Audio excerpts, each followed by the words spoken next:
തമിഴ് രാഷ്ട്രീയത്തിൽ വിജയ് എന്ന മുഖ്യമന്ത്രി സമാനതകളില്ലാതെ രാഷ്ട്രീയ ഗ്രൗണ്ട് പിടിച്ചെടുക്കുന്നു എന്ന് ചില ദൃശ്യം തെളിയിക്കുകയാണ്. പരമ്പരാഗത ദ്രാവിഡ പാർട്ടികൾക്കപ്പുറം TVK എന്ന സ്വന്തം പാർട്ടിയിലൂടെ അദ്ദേഹം സ്വന്തം സ്റ്റാർഡം ഉപയോഗപ്പെടുത്തി കടന്നു വന്നതിന് ശേഷം സാധാരണക്കാരുടെ താല്പര്യങ്ങൾക്കനുസരിച്ച്, സാധാരണക്കാരുടെ ഇഷ്ടങ്ങൾക്കനുസരിച്ച് അവർക്കിടയിലൂടെ സഞ്ചരിക്കാനായിട്ട് പലപ്പോഴും തയ്യാറാകുന്നുണ്ട്.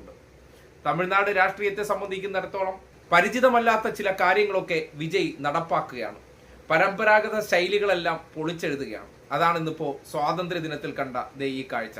സ്വാതന്ത്ര്യദിന പരേഡിൽ വിജയ് കാൽനടയായിട്ട് ജനങ്ങൾക്കിടയിലൂടെ കുറെ ദൂരം നടന്നു. ആ നടന്ന കാഴ്ച പലർക്കും അവരുടെ പ്രിയപ്പെട്ട മുഖ്യമന്ത്രിയെ അവരുടെ കണ്ണിനു മുന്നിലൂടെ കടന്നു പോകുന്ന കാഴ്ച കാണാൻ അവസരമുണ്ടാക്കി കൊടുത്തു.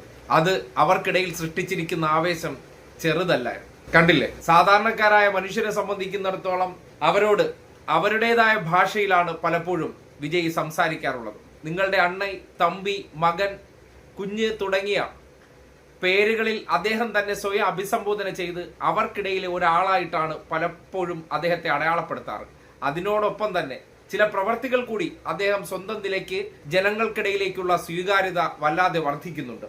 ആ നിലയ്ക്ക് പോകുമ്പോൾ അടുത്ത 5 വർഷത്തിനിടയിൽ വിജയ് നടത്തുന്ന ഇത്തരം ചില പ്രവർത്തനങ്ങൾ എങ്ങനെയൊക്കെയാണ് ജനങ്ങളെ സ്വാധീനിക്കുന്നത് എന്ന് കണ്ടറിയേണ്ട കാഴ്ചയാണ്.